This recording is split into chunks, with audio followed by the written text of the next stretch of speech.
Are you tired of being pooped on by stacked lobbies? Are you finding nothing but autists who play USSR and have 1 million games played? Well, fear not. Here's some pro tips that are guaranteed to get you from private to field marshal in no time at all.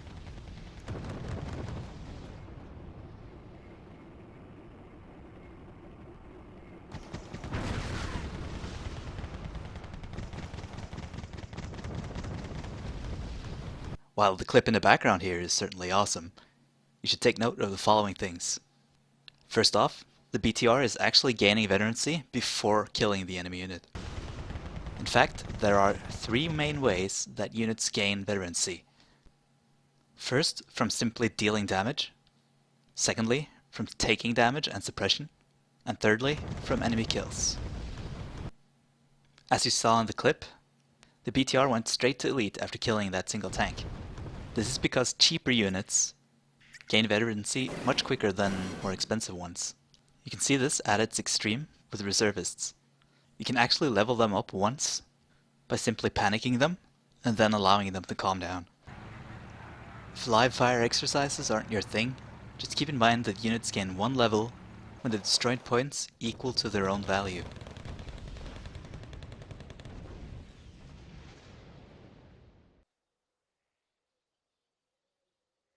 Finally, you should also know that veterancy is not additive, but multiplicative.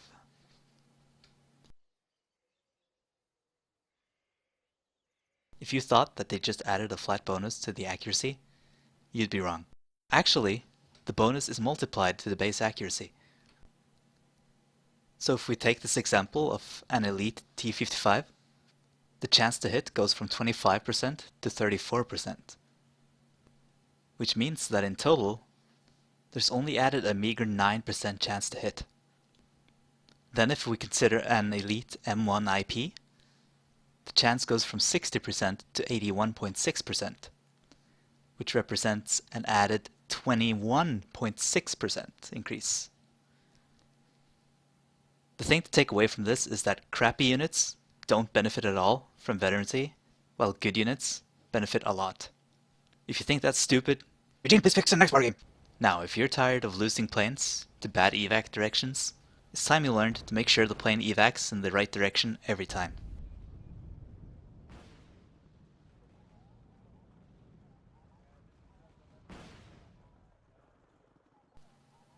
The direction a plane evacs in depends on its heading relative to the air corridor. If the plane is allowed to travel in a straight line from the air corridor until it evacs, then it will always evac to the left.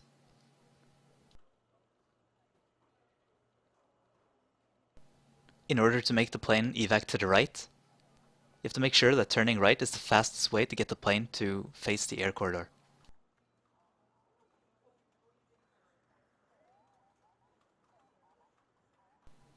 The same rule applies if you want it to turn left. But if there's equal turning distance, both left and right, then it will always default to left. So by making sure that your plane comes in from the correct angle, you can always be sure to evac away from the enemy AA. Most of you probably know this already, but it's possible for artillery and mortars to take down helicopters.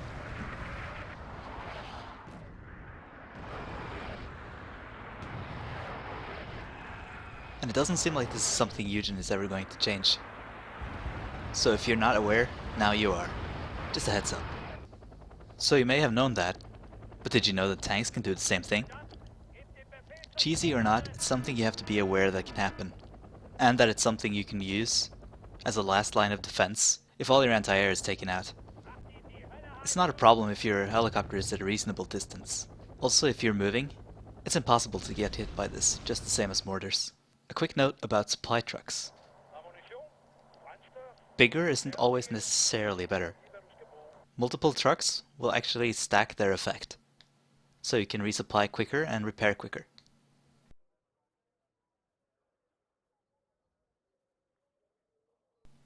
Stacking units also changes the way a unit behaves in a small but significant way. They gain an ability that I'm simply calling distributed fire, or fire distribution, whichever you prefer. The way it works is that if a unit in a stack faces off against another unit in a stack, then your stack will distribute their fire across the enemy stack. The trade-off is that this prevents overkill, but you're unable to focus fire one unit at a time.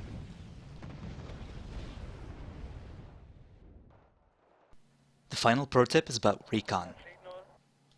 In order to properly understand recon, you need to understand line of sight. There's a difference between a unit being invisible because you don't have line of sight versus it actually having stealth. This is why line of sight in forests is pretty confusing for many people. Not only do forests give you stealth, they also actually block line of sight after a certain amount of distance. But not only does it degrade line of sight while looking into a forest, it also degrades line of sight while looking out of it. And this is what causes problems for most people. As you can see in this comparison, here we have 3 recon vehicles which are, to a varying degree, affected by the forest they're in.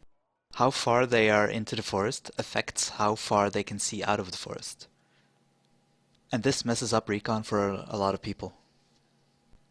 This is why no amount of recon can see you if you're hidden deep in a forest, and why no amount of recon can see the enemy if the recon unit is too deep into the forest.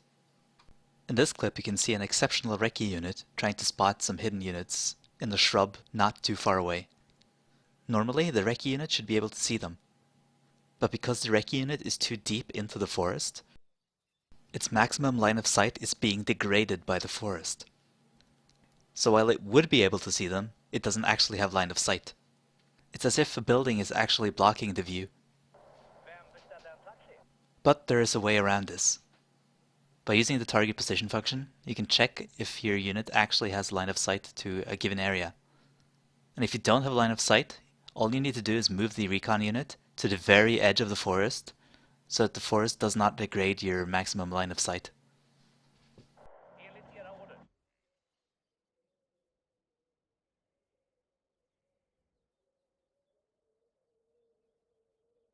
By properly using the line of sight mechanics in forest, it's possible to set up your units so that it's impossible for him to see you before you're shooting at him. This is especially good if you want some extra AP on a close range shot against a heavy tank. And one final thing for the newbies: if your unit is an opaque color while it's in cover, it means your opponent can see him. And that means there's a recon unit nearby. And that's it. Go poop on people online. And if you want to see more of this kind of shit, leave a comment, subscribe, do whatever you want. Good luck out there and don't get stream sniped.